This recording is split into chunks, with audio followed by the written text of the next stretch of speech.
We all may know someone from our friends and family who is strictly vegetarian. If so, then you need to share this video to them and do them a favor.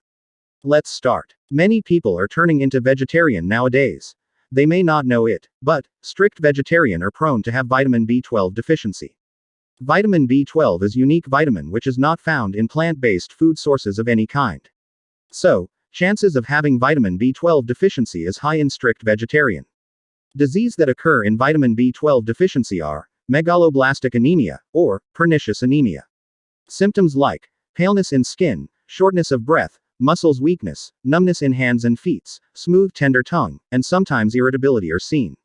If diagnosed early, this condition can be reversed easily by administration of vitamin B12 with 100 to 1000 micrograms doses, intramuscularly. To prevent these diseases to occurs, vegetarians should eat food fortified with vitamin B12, or they can take vitamin B12 supplements daily. There is no doubt, vegetarianism can make you fit and healthy.